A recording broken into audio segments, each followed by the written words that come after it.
Të dashur shqiptar, sot do të ham vezë që janë prodhuar pranë bregut të lumit Drilon.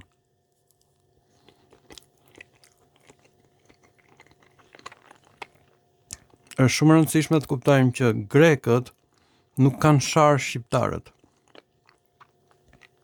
Lumi Drilon është emri i lumit të perëndisë Pan. Çfarë është perëndia Pan? Perëndia Pan përkon me perëndin egjiptiane Min. Çfarë është perëndia Min? Është perëndia Drilonit në gjuhën egjiptiane. Ta shikojmë bashkë se janë dy zota identike. Të dashur shqiptar, grekët asnjëherë nuk kanë dashur të shajnë shqiptarët, por 20.000 shqiptar kanë vendosur të përdorin emrin Drilon, që do thot kjo, organ mashkullor në gjuhën greke. Përse është organ mashkullor në gjuhën greke? Sepse Driloni ishte pikërisht lumi i prodhuar nga perëndia Pan, që është përkthim i gjuhës egjiptiane të perëndisë së Drilonit.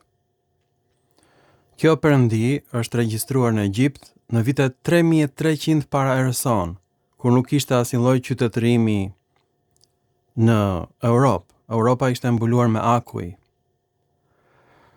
Kaq e vjetër është kjo perëndi dhe organi ishte kaq i madh sepse ishte perëndia e skleverëve. Ne e dim që në Afrikë gratë nuk i zgjedhin burrat për pasuri, sepse afrikanët nuk kanë pasuri, nuk kanë as tokë, thjesht ushqehen me banane, dhe duke ngrënë banane për 8 milion vjet, organi afrikanëve është rritur kaq shumë sa që gratë afrikane kështu i zgjedhin burrat e tyre. Pra është, sipas Darwinit, seleksionim natyror. Dhe kjo nuk është një hiperbol. Ky organ kaq i madh vërehet dhe sot tek afrikanët. Pra, afrikanët e kanë 2 herë më të madh organin se sa europianët. Sepse janë përzgjedhur me miliona vjet nga gratë afrikane për organin e tyre. Dhe perëndia më e rëndësishme afrikane është pikërisht perëndia e Drilonit. Grekët e marrin këtë perëndi dhe e njësojnë me perëndin Pan të natyrës. Pra, sipas tyre, perëndia Pan lëshon ujë në lumin Drilon, ujit, tokat, dhe kështu lind gjelbërimi. Është uji i Drilonit të perëndisë Pan. Pra, absolutisht grekët nuk kanë dashur të shajnë shqiptarët, të jemi të bindur 1 milion herë për këtë. Emri i lumit Drin ka kuptimin lëngu i perëndisë Pan, lëngu i jetës, lëngu i natyrës, dhe Pani gjithashtu kishte një organ shumë më të madh se sa grekët vetë. Këtë organ grekët e kanë kopjuar nga një organ afrikan, që është organ real, 2 herë më i madh se i grekërve. Neve na duket si një metaforë, po kjo është perëndia e Drilonit. Kjo është shumë e rëndësishme, sepse sot do të mësojmë origjinën e emrit Taulanti të dashur shqiptar, dhe ka lindur ky emër Taulanti pikërisht në një vend që quhet Panopolis. Panopolis është qyteti i Drilonit, qyteti i organit mashkullor afrikan. Prej këtu grekët e kanë marrë këtë perëndi dhe e kanë shpërndar në Europë. Shikoni me vëmendje, sepse vetëm kur shikon një organ afrikan, e kupton origjinën e një perëndie që nuk ka kuptim në shqip, sepse ne mbajmë organin brenda në pallallona, e kemi të fshehur, ndërsa në Afrikë organi është jashtë. Gratë afrikane e vëzhgojnë dhe zgjedhin për mashkullin e tyre një afrikan me një organ të madh, është krejt e natyrshme. Në Iliri ka ndodhur e kundërta. Venetët zgjidhin gratë më të bukura dhe gratë më të shëmtuara nuk i merrte njeri, sipas Herodotit. Pra, në Iliri përzgjedhjen e bëjnë meshkujt Veneti, ndërsa në Egjipt përzgjedhjen e bëjnë gratë duke parë Drilonin. Ka ndodhur një evolucion të dashur shqiptar. Evolucioni i lirë është përzgjedhja e femrave të bukura, ndërsa në Egjipt evolucioni është përzgjedhja e organit të madh. Tani, për shkak se numri i egjiptianëve është rritur shumë në Shqipëri, ka ndodhur një tendencë të mërshme, sidomos në vitet e demokracisë, ku femrat zgjedhin politikan me një drilon të madh. Po nuk e mpatë të madh, nuk bëhesh dot president, nuk bëhesh dot kryeministër në Shqipëri, e ketë pamundur. Harrojeni vlerat, meritat intelektuale, në Shqipëri sot sundon miti i Drilonit, madje burrat, duke e ditur shumë mirë që është një emër grek, e marrin këtë emër duke menduar se thjesht duke u quajtur Drilonas, gratë do t'i zgjedhin ata përkundrejt burrave me një emër jo Drilonas. Pra, shqiptarët janë të fiksuar tashmë me Drilonin, kjo nuk hiqet nga në ndërgjegja jonë, është pjesë e kulturës egjiptiane që sundon në Shqipëri. Kjo nuk hiqet më, do mbetet për gjithmonë, shqiptarët gjithmonë e më shumë do marrin emra Drilon duke menduar se kjo do t'i bëjë më të pëlqyeshëm tek femrat. Sepse në Shqipëri, thjesht po t'jesh i gjatë, me siguri do t'jesh Drilon madh, sipas shqiptarëve, edhe burrat janë të fiksuar me Drilonin, pra nuk është thjesht evolucion grash, e gjithë shoqëria shqiptare udhëhiqet nga Drilonas. Kjo nuk na hiqet neve, kjo do mbetet për fat keq, është pjesë e natyrës sonë. Dhe pikërisht në vendin e Drilonit, ose Panopolis, është përmendur origjina e taulantëve dhe këtë unë e kam gjetur komplet aksidentalisht të dashur shqiptar. Si e bëra unë këtë zbulim? Pra, do të kemi parasysh që poeti që ka shpikur emrin e taulantëve ka lindur në këtë qytet, në Egjipt.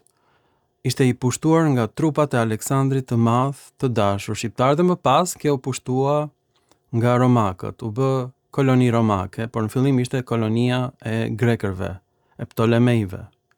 Dhe Aleksandria është qyteti ku u ngrit biblioteka më e madhe e botës antike dhe sot ju do të mësoni që dialekti epik homerik ka jetuar deri në shekullin e 6 erës sonë, është folur nga ilirët dhe poema që përmend taulantët është pikërisht një poemë e shkruar në dialektin epik dhe të gjithë do të çmenden sot nga Montekokos.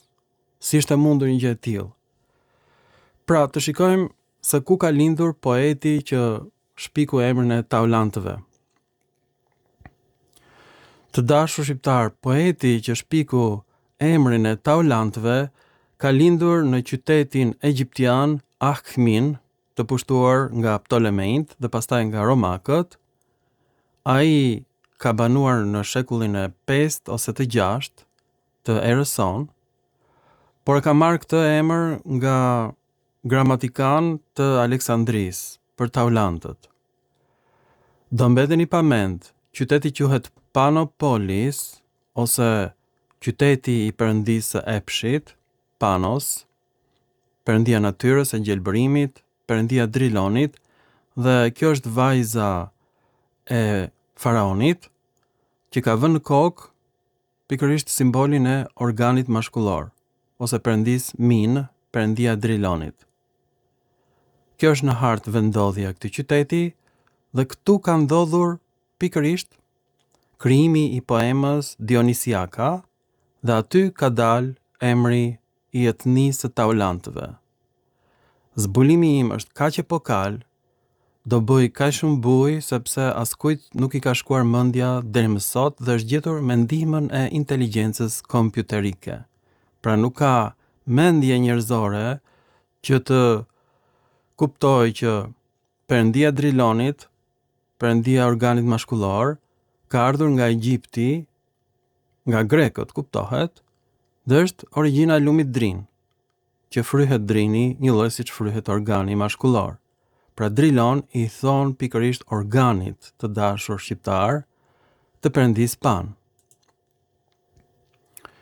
Perëndia Pan ishte në formën e një cjapi me një organ shumë të madh, i cili bënte dashuri me kafshët, me njerëzit, dhe është perëndi i lire, vjen nga gjuha indiane Pusan, edhe në gjuhën ilire lidhet me fjalën shqipe me pas. Ky është zbulimi i Joklit. Pra, Pusani është shkurtuar nga ilirët që i shkurtojnë fjalët në Pan.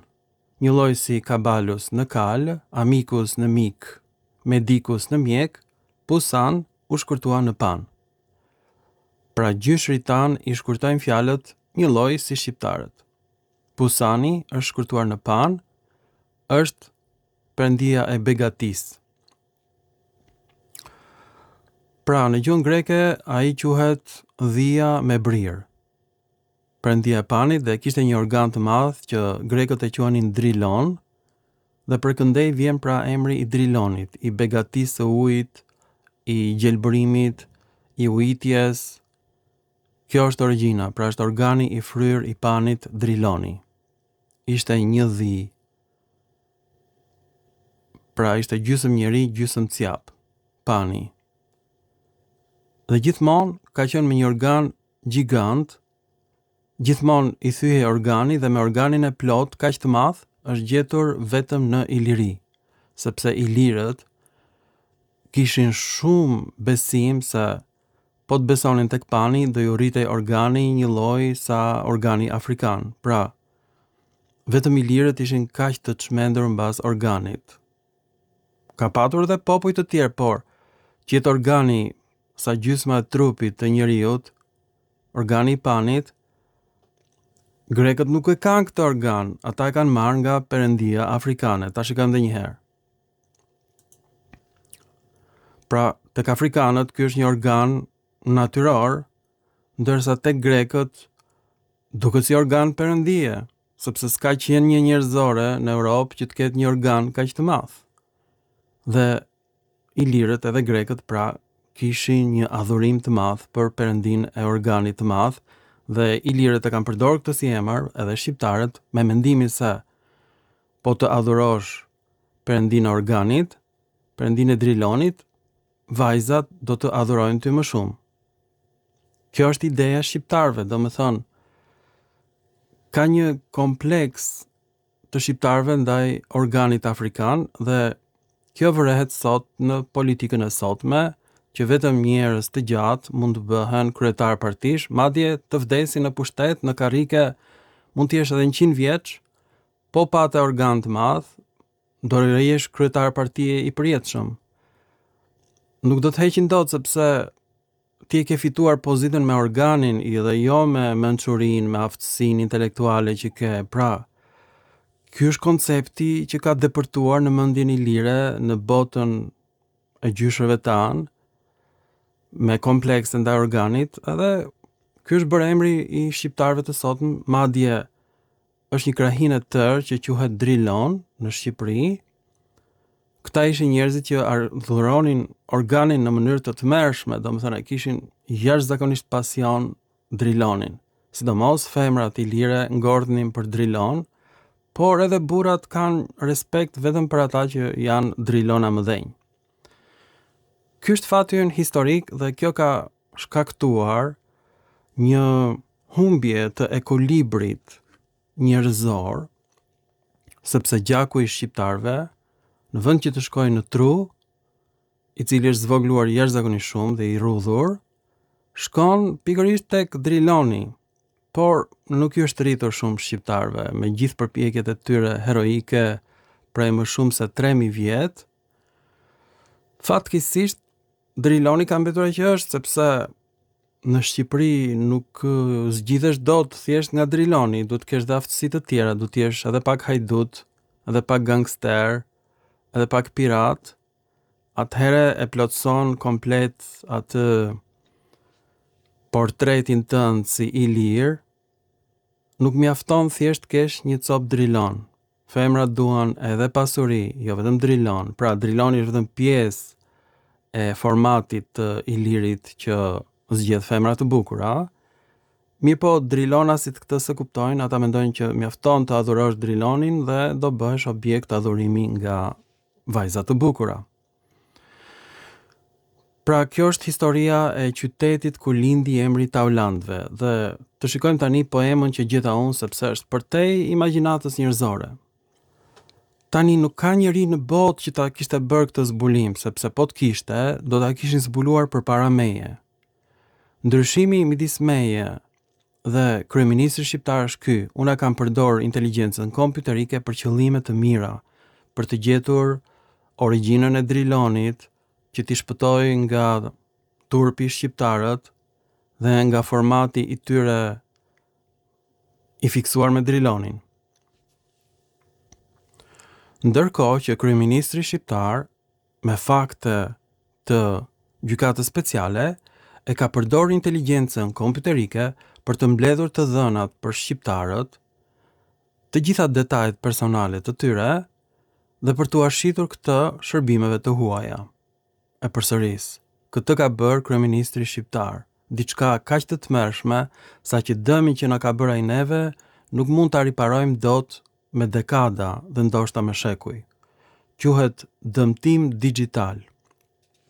Pra, çka ka bërë kryeministri shqiptar?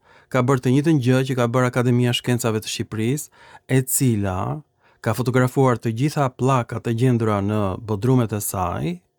Janë pllaka me shkrime helene, shqiptarëve ju thotë janë shkrime ilire. I ka marrë këto pllaka, i ka fotografuar dhe ju a ka shitur universiteteve amerikane. Unë i marrë këto nga universitetet amerikane dhe i përkthej me ndihmën e inteligjencës kompjuterike edhe në gjuhën angleze, edhe në gjuhën shqipe. Pra, ky përkthim është bërë anglisht, pastaj është bërë dhe shqip, që ta shikoni që emri Taulantëve vjen nga Daulia. Merrni frym thellë. Daulia ishte një vend ku kishte hardhi të ngjeshura, të dendura. Ky është kuptimi i Daulis. Vend me bimësi të ngjeshur. Pra, Taulant vjen nga Daulant dhe emri Daulant është përdorur pikërisht tek vepra dionisiaka. Poeti Helen Nonus e ka shkruar këtë vepër në dialektin epik. Është një poem homerike. Është shkruar në shekullin e 5 të erës sonë, pra shumë vonë gjatë pushtimit romak të Egjiptit. Kjo që po shikoni në monitor e ka përcen çdo lloj imagjinate njerëzore, sepse vetëm një herë është përmendur ky toponim, Daulant. Dhe çfarë ka ndodhur? Në gjuhën e venetëve, d-ja nistore bëhet edhe t nistore. Pra, kjo ndodh vetëm në gjuhën shqipe. Për shembull, kemi bashkëtingëllore të zëshme dhe të pazëshme tek fjala zog dhe zok. Kjo në gjuhën greke është e papar. Ndodh vetëm në gjuhën shqipe dhe në gjuhën ilire, që fjalët shfaqen me trajtën e bashkëtingëllores së zëshme dhe të pazëshme njëkohësisht. Forma dialektore. Kjo është gjuha e ilirëve veneti, do ta shikoni në një film tjetër, të cilët e quajnë veten e tyre graikoi, do të thotë grek. Pra, veneti ishin ilirët më në veri, pranë Italisë. Dhe ata quajnë veten grek. Dhe Taulanti e merr emrin nga Daulanti. Tani, fjala daulanti nuk lidhet me fjalën dallëndyshe, por me fjalën helene, daulia, që do të thotë bibënsi e dendur, hardhi të dendura, sepse daulantët ishin të njohur për vilet e rushit. Kjo është përtej imagjinatës njerëzore, sepse inteligjenca kompjuterike e ka përkthyer në shqip dhe vetëm kur e shikon në shqip, përkthim fjalë për fjalë, jo poetik. Përkthimi fjalë për fjalë tregon që fjala Iliria shqiptohej nga helenët Viluria, pra lidhet me fjalën shqipe vjel, dhe mua s'më shkonte mendja në botë për një gjë të tillë. Kur? Pra ky është përkthimi fjalë për fjalë. Të 40 pjesë të librit e Enda, të 4, ku i patë me sy gratë e çmendura dhe trupin e kërcimit të Pentheut. Dhe tani, pasi pamë fisin Daulas nga ara e Ilirisë, fushën e Hemonisë dhe majën e Pelionit, Dionisi ju afrua pranë Helladës dhe në bregun e Aonisë. Aty a i ngriti vallëzimet e tij, dhe një bari, duke dëgjuar melodinë e fyllit gjëmues për panin e Tanagrës, ngriti tiaset, që janë shoqëri të fshehta të Dionisit. Dhe një burim u përgjigj me zhurmë, aty ku goditjes në zgavrën e dheut, thundra e lëngshme e kuajve gdhendi ujin me emrin e tij Hipokren.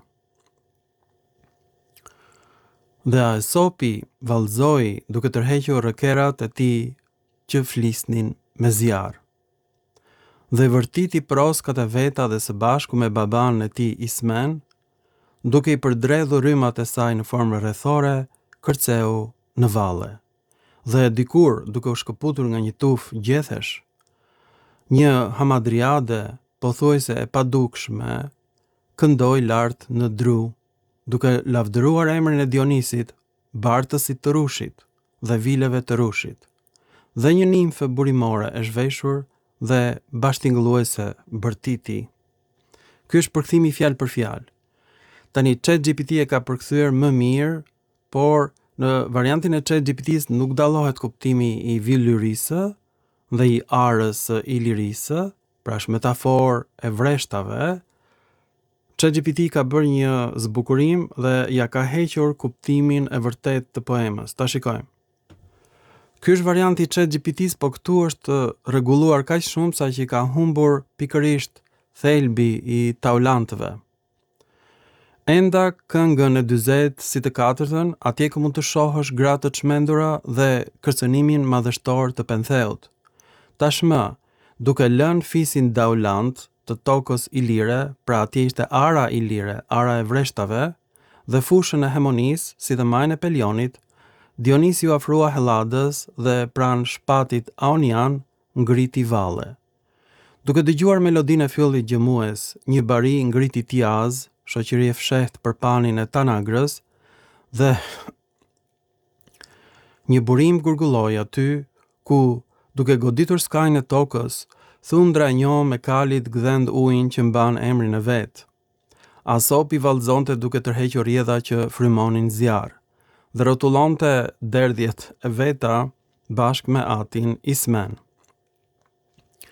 Edhe Dirkja vallëzoi duke vërtitur rrymat e saj rrethore, dhe një herë duke u hedhur nga një tufë lisi me gjethe, gjysmë e dukshme, një hamadriade, ose ishte nimfa e pemëve, u përdredh lart në pemë.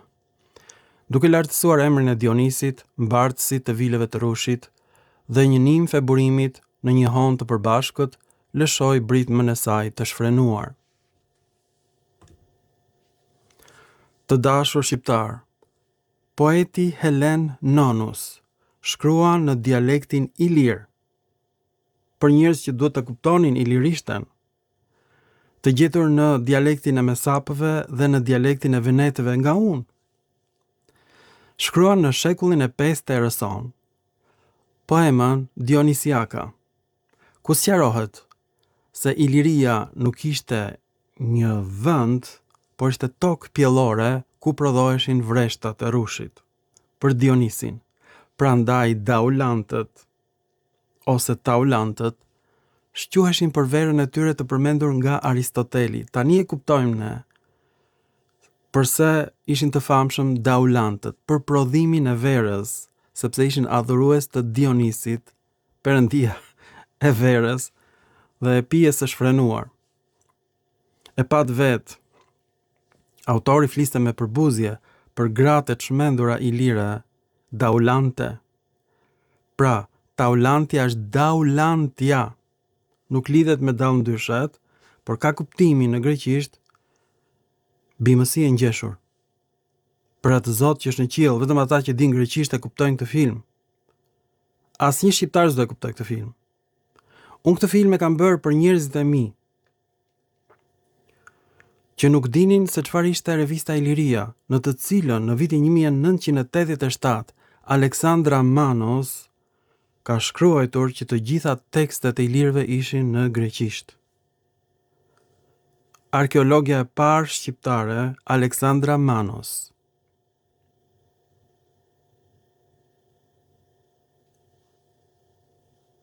Është gruaja e Burhan Dautaj, që ka zbuluar Olimpe dhe Dimale, ku gjithashtu janë tekstet të gjitha në greqisht. Burhan Dautaj gjithashtu ka shkruar në disertacionin e tij që të gjitha tekstet ilire janë greke. Edhe ai është bërë heroj popullit, ka vdekur në vitin 2021, e shoqja ka vdekur më herët, që të dy burrë e grua në kulmin e regjimit komunist kanë deklaruar të gjitha tekstet ilire janë greke. Dhe këtë film duan ta shikoj kushërinjtë e mi, sepse unë jam syrgjënosur, e kuptoni apo jo? Nga njerëz që nuk dinin që ekzistonte revista Iliria. Pra në kulmin e regjimit komunist, çifti Dautaj dhe Manos, që të dy, burrë e grua, deklarojnë që të gjitha pllakat e Akademisë së Shkencave të Shqipërisë, të grumbulluara atje në Bodrume, janë tekste greke. E kanë thënë arkeologët shqiptar. Neritan Ceka thotë që këta janë pellazg. Kush është i çmendur këtu? Aleksandra Manos që di greqisht, që është greke, di dhe shqip. Apo Neritan Ceka që nuk di kalimera dhe kalinihta në greqisht. Kush është këtu i çmenduri? Tani, a ju ka çmendur juve të gjithëve? Në fakt, ai duhet arrestuar urgjentisht për atë që ka bërë. Babai i tij, Neritan Ceka, pra babai Hasan Ceka, djali Neritan Ceka dhe mbesa Olgita Ceka. Neritan Ceka ka marrë emrin bullgar Olga dhe ka bërë grek Olgita. Neritan Ceka, ka që çmendur është. Dhe na ka bërë ne pellazg. E kuptoni apo jo? Na ka bërë ne pellazg. Pra, ky emër Daulia nuk lidhet me fjalën dallëndyshe, por me fjalën bimësi e ngjeshur, hardhi të ngjeshura, sa ashtu rrin hardhit, të lidhura bashk. Dhe këtë se kanë kuptuar as grekët, janë hardhit, bimësia e ngjeshur, hardhit e taulantëve. Kjo është çmendurim, ore. Këtu u këndohet vileve të rushit, arave ilire, jo toka ilire, jo atë dheu ilirëve, por arat e vilyrëve, ata që vilnin, vilet e rushit. Edhe fjala vile, edhe vjel, është e lidhur me emrin Viluria. Kështu është shqiptuar, Viluria. Pra të gjithë kanë gabim.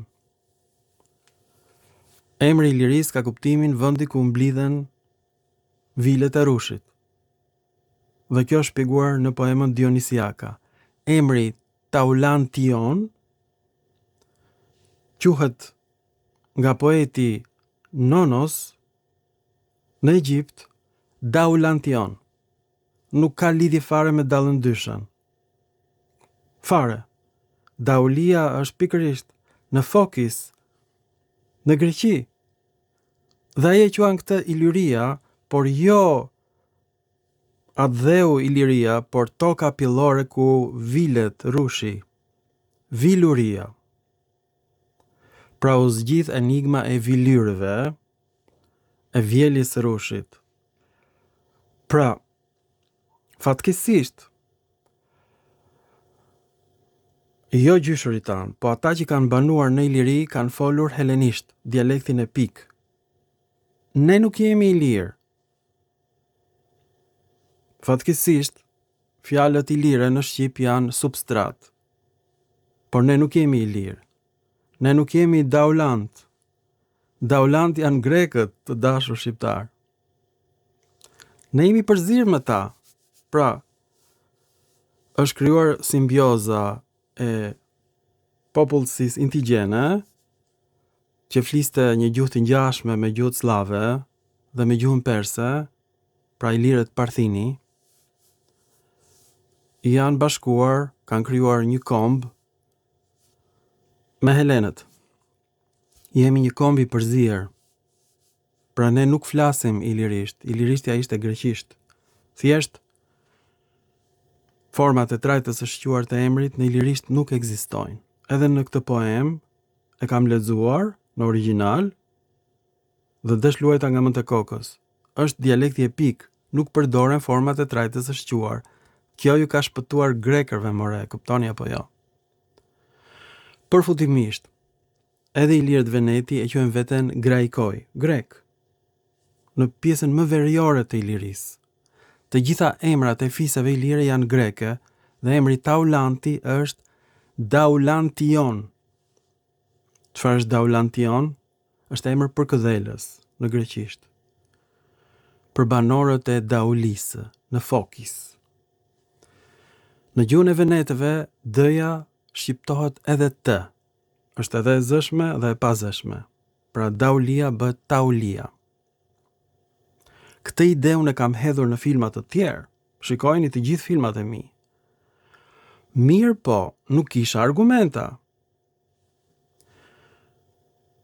Argumenti ka ardhur nga qyteti Panos Polis.